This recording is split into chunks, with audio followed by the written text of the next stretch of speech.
tudo bem com vocês? Espero que sim, eu estou bem. Estamos aqui para mais uma videoaula, que no caso será a aula de Geografia e direcionada para os alunos do nono ano, tá certo? E vocês já sabem bem, assim como nas aulas anteriores, sugiro que vocês peguem um caderno, peguem um livro, porque nós vamos precisar, certo? Então bora lá começar a aula, mas antes disso, roda a vinheta. Anote o número. Capítulo 4, Desafios Políticos que envolvem a Ásia. Então, galera, de antemão, relembrando aqui um pouco, a gente já conseguiu dar início ao capítulo 4, tá? Portanto, demos início também ao módulo 2, tá? E na aula anterior, nosso principal objetivo foi fazer também uma contextualização histórica. A gente procurou entender um pouco sobre a Ásia, né? E a gente procurou inserir a Ásia num cenário geopolítico mundial, tá? No contexto anterior, né? A gente procurou trazer essa perspectiva histórica, mas a gente também procurou discutir a Ásia nesse contexto geopolítico mundial atual, tá? Porém, a nossa aula anterior apareceu mais como um contexto de introdução acerca do conteúdo, tá? O nosso principal objetivo hoje vai ser entender também a Ásia, trazendo essa discussão histórica, não é isso? A gente precisa entender a Ásia no contexto da Guerra Fria, tá certo? Então a gente vai fazer essa discussão, a gente vai entender um pouco sobre a Ásia no contexto da Guerra Fria. Além disso, a gente vai entender também algumas dinâmicas e o processo de transição asiática para a nova ordem mundial, tá certo? Então é isso que a gente vai aprender nessa aula hoje. Essa vai ser a discussão da nossa aula, que vai começar agora. Ásia na Guerra Fria. Então, galera, lógico, esse é um conteúdo que a gente já sabe, né? Guerra Fria. A gente sabe que na Guerra Fria, pós Segunda Guerra Mundial, a gente tinha a bipolarização do mundo, não é? De um lado a gente tinha o capitalismo e do outro lado a gente tinha o socialismo. Do lado capitalista, lógico, a principal potência, de certa forma, ali era os Estados Unidos, e na perspectiva socialista, né, na ideologia socialista, quem mandava, de certa forma, era a URSS, a União Soviética, tá? Quando a gente fala que, na perspectiva socialista, para os socialistas, após, lógico, a Europa Oriental, qual seria uma área ali que seria interessante ser ocupada pelo socialismo soviético? Lógico, galera, continente asiático. No contexto inicial da Guerra Fria, o que é que a gente percebe? Que os soviéticos quase não tinham apoio ali de alguns países respeitando a sua ideologia socialista, tá? O único apoio socialista que de fato os soviéticos tinham no contexto da Ásia era a Mongólia, tá certo? Isso no contexto inicial da Guerra Fria, tá? Posteriormente isso veio mudar com o que, galera? Com a Revolução Chinesa, lá em 1949, tá certo? Com quem? Com Mao Tse Tung, né? Que deu um apoio socialista aí, sem dúvida nenhuma, bem importante para a União Soviética, né? Para os soviéticos, e isso fez aí, sem dúvida nenhuma, com que a perspectiva socialista ali no contexto da Ásia se fortalecesse, tá? Além disso, outra dinâmica que a gente tem, com o apoio dos chineses também, os soviéticos conseguiram ali influenciar diretamente a questão coreana, não é? Ali da Península Coreana, divisão Coreia do Norte e Coreia do Sul, socialismo e capitalismo. Então, o socialismo norte-coreano também foi importante para a consolidação, né, para a tentativa de consolidação do socialismo no contexto asiático, tá? É interessante a gente citar aqui também, galera, uma das aproximações mais recorrentes aí no contexto da Guerra Fria, que foi quais os países. Essa aproximação aconteceu em relação a quais países? URSS e Índia, tá, gente?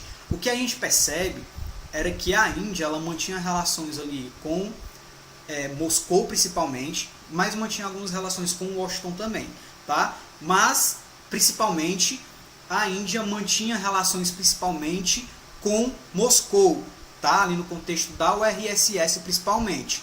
Porém, a Índia não era considerada, tá? A Índia não fez questão de ser considerado, a Índia não foi considerado um país socialista nesse contexto aqui da Guerra Fria, tá? Porém, essa aproximação da Índia com a URSS garantiu o acesso ao armamento nuclear. Os indianos conseguiram seu acesso ao armamento nuclear a partir dessa aproximação, dessas relações com a União Soviética, tá certo?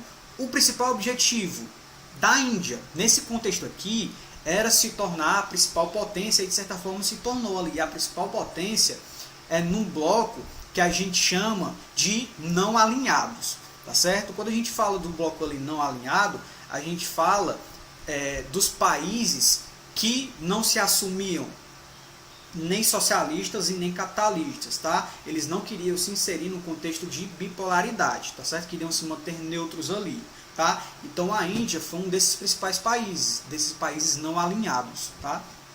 Outra dinâmica que a gente também precisa entender que aconteceu nesse contexto da Guerra Fria foi o pan-arabismo, tá, galera? Então a gente vai entender já já o que de fato foi esse movimento do pan-arabismo, tá? Mas para entender isso a gente precisa fazer uma contextualização aqui também. Esse movimento começou primeiramente a partir de uma aliança aí, de certa forma, entre o Estado, o recém-criado Estado de Israel e os Estados Unidos, tá? Ali no contexto do Oriente Médio. Alguns países do Oriente Médio não gostaram dessa aproximação, tá certo? Alguns países do Oriente Médio começaram a falar, olha, Israel está se aproximando dos Estados Unidos e a gente particularmente não está gostando dessa aproximação. Então a gente precisa tentar reverter essa situação, tá? Então a gente vai se aliar a quem? A gente vai procurar uma aproximação com a União Soviética, tá? Então alguns países do Oriente Médio, tendo essa perspectiva de barrar a entrada dos Estados Unidos ali no contexto do Oriente Médio, se juntou, tentou buscar uma aliança ali com a União Soviética, tá certo? Essa aliança, gente, de certa forma, só foi possibilitado também porque a gente tinha ali no contexto, entre aspas, do Oriente Médio, desses países do Oriente Médio e da União Soviética, a perspectiva do Estado laico, não era aquela separação do Estado em relação à religião, tá certo? Então, isso também, de certa forma, possibilitou aí a aproximação desses países, dos países do Oriente Médio em relação ao socialista URSS, tá? Então, a gente já percebe que esses países do Oriente Médio, que eram contra ali Israel e os Estados Unidos, eles tinham nessa perspectiva de serem estados laicos, não é? Mas além disso, para além disso, a intenção desses países do Oriente Médio também era tentar fazer com que os estados ali do contexto do Oriente Médio se juntassem, tá certo? Essa junção para eles facilitaria ali com que os países conseguissem recuperar os territórios que foram perdidos para Israel, tá certo? E além disso, eles também conseguiriam ter uma maior posse sobre os recursos naturais, como por exemplo o petróleo, tá certo? Então a esse movimento, foi dado o nome de pan-arabismo, certo? E o que é que a gente pode falar, galera, sobre a transição asiática para a nova ordem mundial? A gente pode citar aí alguns contextos históricos, alguns acontecimentos históricos que de certa forma possibilitaram sim, em um primeiro momento, essa transição, de uma antiga Ásia, de certa forma, para a Ásia inserida em uma nova ordem mundial, tá certo? Então, um acontecimento já está aparecendo, inclusive, aí na telinha de vocês, a partir, principalmente, do colapso ali do bloco socialista, lá no final da década de 1980, tá certo? Esse colapso, de certa forma, socialista, estimulou alguns jovens chineses a exigirem reformas ali na economia socialista e eles começaram a pedir também a redemocratização do país, tá? A redemocratização da China. Então, o que foi que aconteceu? Entre abril e junho de 1989, esses manifestantes, esses jovens, utilizaram o espaço da Praça Tiananmen, tá? Que também é conhecida como Praça da Paz Celestial, galera, que fica lá em Pequim, tá certo? Então eles utilizaram esse espaço para protestar, tá? Então o alerta, promovido pelas autoridades chinesas, que haveria ali de certa forma uma retaliação, atraiu ainda mais manifestantes para os protestos, ou seja, a galera aí de fato era afrontosa, de certa forma o governo estava querendo retaliar aí essa intenção de manifestação, mas o pessoal criou ainda mais força para de fato manifestar, tá? Os seus interesses, à procura dos seus interesses, tá certo? Então, o que foi que a gente teve no início de junho? algumas tropas chinesas, né, munidas de armamento pesado, como a gente pode ver aí na imagem, não é? Como um tanque de guerra, atacaram, gente, a população civil para retomar, de certa forma ali, né, tentar alavancar uma retomada do controle da situação, tá? Então esse episódio onde houve um número gigante de vítimas, né, que pode ter chegado a alguns milhões, e claro, esses dados nunca foram confirmados pelo governo chinês, tá? A esse acontecimento ficou conhecido, né, foi dado o nome de Massacre da Praça da Paz Celestial, tá? E serviu ali como duro contraponto histórico, de certa forma, né, em que no momento a gente tinha a festa que ocorria alguns meses depois lá em Berlim, né, com a queda do Muro de Berlim, que iria dividir ali a Alemanha socialista e capitalista, certo? E a gente pode levantar um questionamento agora: será que, na medida aí do possível, né, essas manifestações causaram alguma mudança? Porque se a gente parar para analisar, após a Guerra Fria, a gente percebe que as principais mudanças econômicas no contexto aí dos países socialistas aconteceu na China, tá certo? E o livro de vocês vai elencar bem, ó, quando ele traz essas mudanças, né? Como as principais mudanças a gente pode citar a introdução da economia de mercado no contexto da China, que no anteriormente ali era socialista, não é? E essa economia de mercado se inseriu em diversos setores, tá? E também em diversos territórios, tá? Que foram chamados originalmente de zonas econômicas especiais, tá certo? Outra dinâmica também, a reincorporação do território de Hong Kong, lá em 1997, tá? Que permaneceu ali durante um século ligado ao Reino Unido, tá? E se desenvolveu principalmente ali com os tigres asiáticos, capitalistas, né? Então, o que a gente precisa salientar em relação a isso é que, apesar dessas mudanças econômicas, a gente não teve, no contexto da China ali, um encaminhamento para democratização do país, tá certo? O país continuou sendo ainda um país do Estado centralizador, tá? Com poder centralizado, ali a partir do Estado, a partir de um partido único, né? O Partido Comunista Chinês, tá certo? Então ainda o Estado manteve a característica centralizadora e intervencionista, tá certo? Que iria ali planificar os rumos da economia principalmente, certo? E a gente consegue perceber sim, galera, que após a Guerra Fria, não é? E nos posteriores momentos pós-Guerra Fria, houve sim mudanças de perspectivas aí, ideológicas e econômicas em alguns países que eram ali considerados socialistas no contexto da Guerra Fria principalmente, tá? Essa imagem que está aparecendo na tela de vocês já dá uma ideia do que a gente vai discutir agora, não é? Sobre o país que ainda permanece fechado entre os que compunham ali, né, o bloco socialista asiático, que no caso é quem, galera?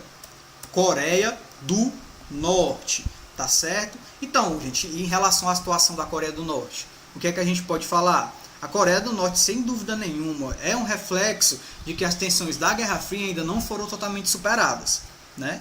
O que é que a gente tem? Lá no capítulo 2, né, lá do módulo 1, a gente debateu a divisão das Coreias, não é? E a extensão existente entre elas, tá certo? A tensão ali existente entre a Coreia do Norte e a Coreia do Sul, tá? No caso aqui específico da Coreia do Norte, o país enfrentava naquele momento um severo bloqueio econômico que era imposto pela comunidade internacional, tá? Porque a principal justificativa da comunidade internacional era um antigo desejo, né, estadunidense de eliminar ali um dos últimos redutos do socialismo mundial, tá? Então esse isolamento político e econômico, né, enfrentado ali pela Coreia do Norte, que foi rompido, ainda que parcialmente, apenas pela China, produziu algumas dificuldades, né, ao desenvolvimento norte-coreano e, claro, ao bem-estar da população norte-coreana, tá certo? Então, o que foi que aconteceu? Ali, acuado, né, o líder Kim Jong-un claramente fez o uso, né, dos armamentos militares e da violação do Tratado de Não Proliferação Nuclear, tá certo? Para conseguir, por meio dessas tensas negociações, o alívio das sanções que o país enfrentava, não é isso? Então, até no contexto atual também e nos anos anteriores, a gente viu aí articulações militares que foram realizados pela Coreia do Norte, tá certo? Testes nucleares também. A Coreia do Norte procurou esbanjar ali armamento, não era? Então a gente percebeu que essas articulações aí militares, né, na tentativa ali de ameaçar os países, de demonstrar de certa forma um poder, aconteceu sim, tá? Então, galera, agora para a gente praticar, sugiro que a gente resolva uma questãozinha lá da página 422. A gente resolve agora a quinta questão, tá? Que é uma questão objetiva facílima, tá? Então bora lá para a quinta questão da página 422. Bora lá, ó. O movimento pan-arabismo, que a gente viu na nossa aula, se destaca, sobretudo, e tem pela extrema violência religiosa contra inimigos não muçulmanos. Não, né, galera? A gente não citou de fato essa extrema violência religiosa aí, tá certo? Item B, pela aproximação política com o bloco capitalista durante... Não, né, galera? A aproximação com o bloco capitalista no contexto do pan-arabismo não aconteceu, tá? Item C, ó, pela estreita aliança com o Estado de Israel. Não, né, galera? O movimento ali do pan-arabismo, né, o movimento pan-arabista ali, eles tinham, de certa forma ali, a intenção de diminuir os poderes de Israel, tá certo? Inclusive recuperar alguns territórios que Israel tinha conseguido em contextos anteriores, tá certo? Então o item C aí tá errado. Item B, pelo caráter laico, olha aí, isso é uma realidade, e pela incorporação de princípios socialistas em suas práticas. Verdade, né, galera? A gente sabe que alguns países ali do Oriente Médio tentaram encontrar apoio ali, né? Tentaram realizar algumas alianças com a União Soviética. Então, de certa forma, incorporou sim aí alguns princípios do socialismo. Então, o item D é o correto, né? Pelo caráter laico e pela incorporação de princípios socialistas em suas práticas. Quinta questão, item D. Então é isso, galera, a gente encerra a nossa aula por aqui. Eu espero que vocês tenham entendido e vocês já sabem bem, né? Caso não tenham entendido, vocês podem entrar em contato comigo pelas redes sociais, podem tirar as dúvidas também entrando em contato com o WhatsApp da escola, que a escola repassa a dúvida para mim, eu procuro tirar as dúvidas. E a gente tem a nossa ferramenta online, né? A nossa principal ferramenta para tirar as dúvidas e também para expandir essas discussões aqui. A gente sabe que a gente não consegue discutir tudo nessa videoaula, não é? Até porque a gente precisa limitar um pouco o nosso tempo nas videoaulas, mas, né, na nossa aula online a gente pode expandir essa discussão aí, tá certo? Trazendo aí alguns outros referenciais teóricos que também é interessante para a gente suscitar aí a discussão, tá? Então é isso, até a próxima aula, continue estudando e valeu!